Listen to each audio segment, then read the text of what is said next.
Hello, good morning, everybody. First, thanks for the invitation to be here. It's a great pleasure to share this panel and to present this work. Let's see whether it works. My perspective maybe comes not just actually from the subnational level, but from the European perspective, but so to say, approaching the subnational level using spatial data. My name is Christoph Schröder. I'm from the University of Málaga, and I present this work also on behalf of Francesc Romagosa from the Autonomous University of Barcelona.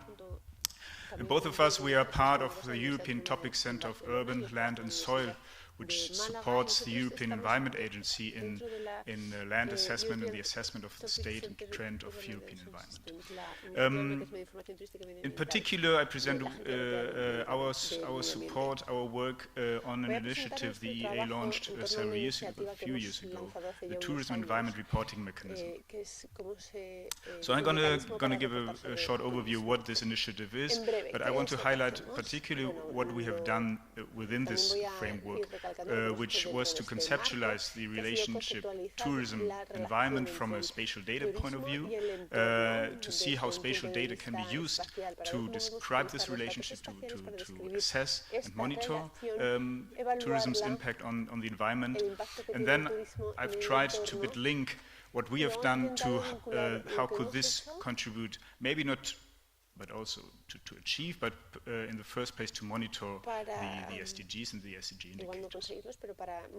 So the European Environment Agency, as an independent agency linked to the European Commission, always obviously works in a policy context. In the framework of tourism and environment, there's no specific policy context, but an overarching policy, which is the 7th Environment Action Plan, which calls to monitor progress towards a resource-efficient, green and low-carbon economy. As I said, European Environment Agency assesses and monitors the state and trend of the European environment and takes into account the different economic sectors and their impact on the environment. And obviously, as one of the most important economic sectors, it includes tourism. So there was and there is still a need for policy-relevant data on tourism and environment. And so the European Environment Agency launched in 2013 an initiative to set up a reporting mechanism, the TUERM, the Tourism Environment Reporting Mechanism, aiming at monitoring indicators on tourism as a driver, how tourism as a driver exerts pressure on the environment, how this impacts the state of ecosystem and the environment, what is the impact, and what are the policy responses to tackle with these pressures. I think this exercise, to already advance a bit, has achieved to improve the collection of data on the environmental dimension of tourism by being, and this is, I think, something to highlight, which I will mention every now and then in this presentation, that the data are spatially explicit, have a full European coverage, and are harmonized. That's why I'm saying we have this European perspective, but at the same time, we're looking at spatially explicit data to be able to do a good assessment monitoring. The TUERM initiative is a collaborative effort, so it starts actually, the initiative was set up by the European Environment Agency, but counts with an expert group which is composed by the Environmental Information Observation Network, the EIONet, which is composed of all the member states and cooperating countries of the EEA, which are 39 countries from Iceland to Turkey. It also established cooperation with Eurostat, with UNWTO, and with recently also with INRouTe. In the beginning, it was interesting to have a first overview of who is actually doing European reporting about tourism and the environment. And the only country we discovered which explicitly launches, publishes reports about this aspect was Slovakia. but over the time of the development of TUEM, several other countries started to publishing based on the methodological and data approach we discussed several reports. So the case of France, reporting on the tourism intensity at local level, Italy within where the Environmental Agency of Italy published a report on the relationship between tourism and the environment. And our report is also certain publicity here will be published soon, January, February of this year, to be accessed by anybody. So how do we see the relation to tourism environment for our analysis? So as I said, the EA frames tourism as a land and sea-dependent socio-economic sector, and this means on the one hand side that land and sea provide multiple values for tourism, scenic value, water quality, clean air, etc. But at the same time, tourism is a driving force, determining pressures and impacts on the environment, meaning land use change, air pollution, water pollution. So how can we measure it?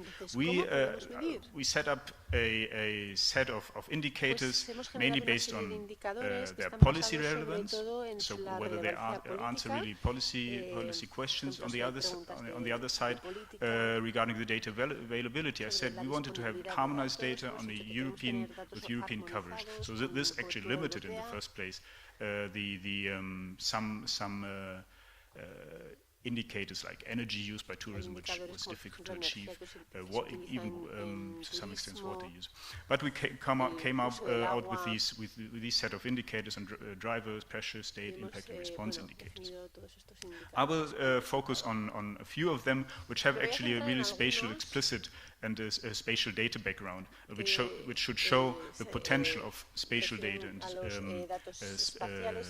spatial indicators for the monitoring of tourism.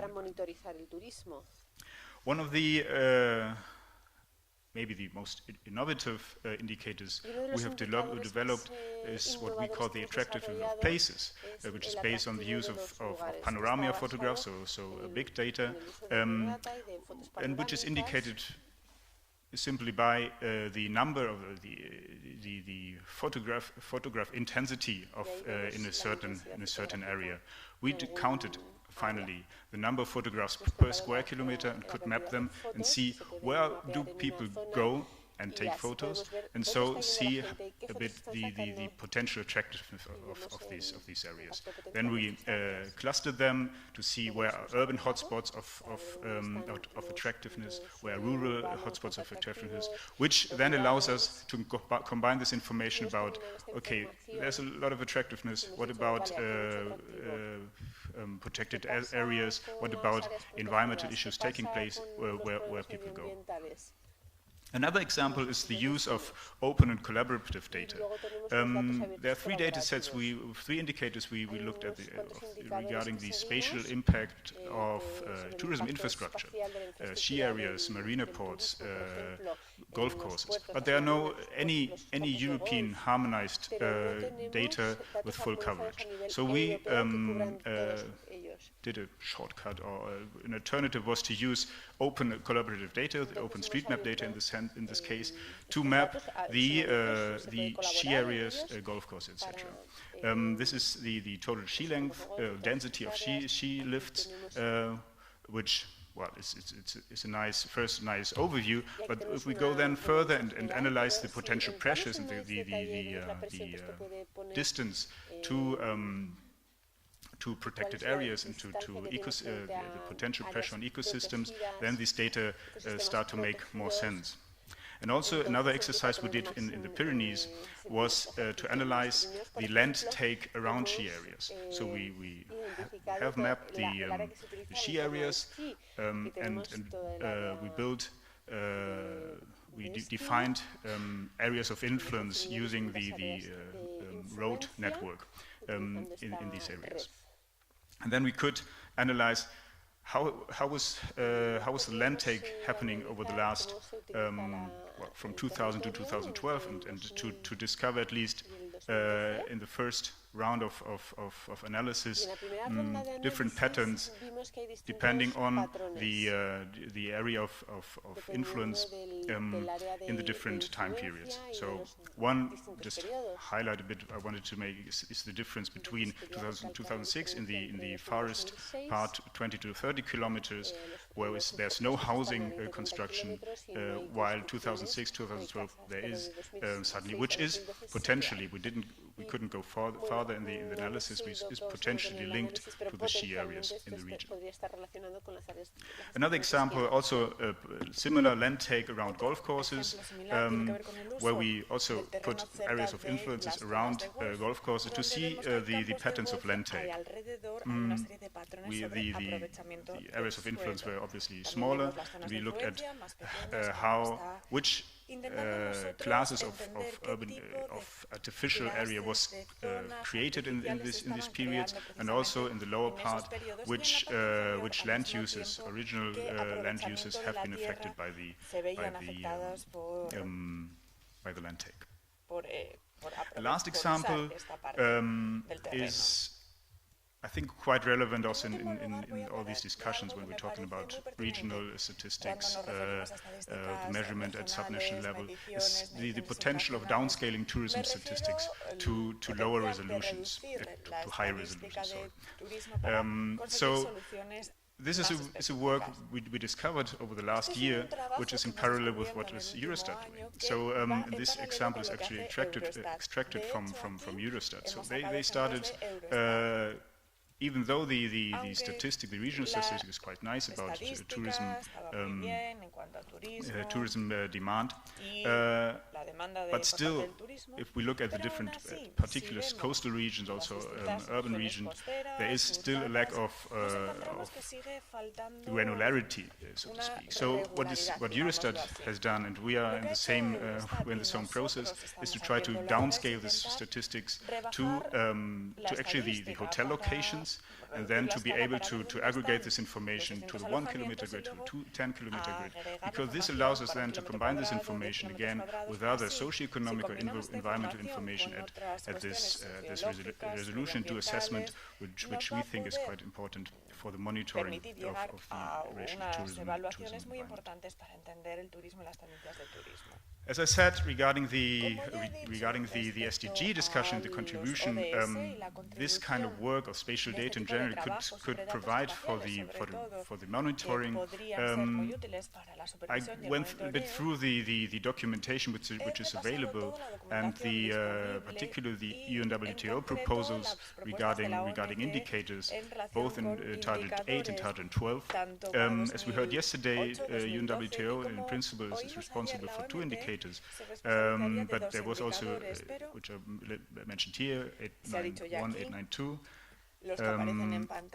But there's also a proposal of an indicator, energy use by tourism, and as far as I'm aware, also at least a pre-proposal to use water use by tourism in the context of promoting sustainable tourism in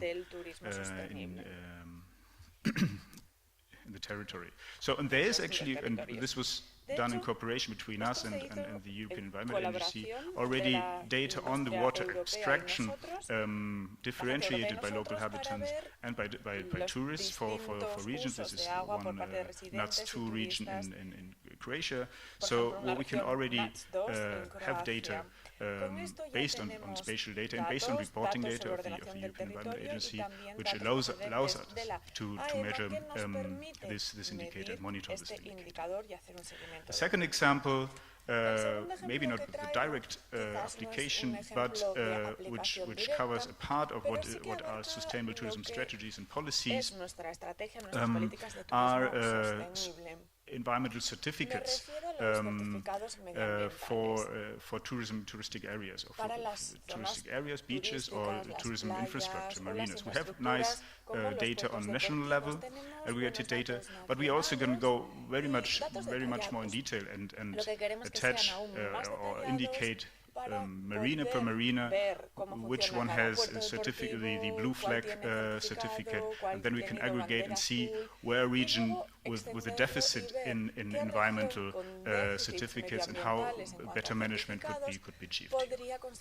So this is my presentation. I think one of the important things that I wanted to point out with this presentation is that I think the use of spatial data is crucial if we want to go down to subnational measuring of tourism and tourism-related aspects in this context of tourism and environment.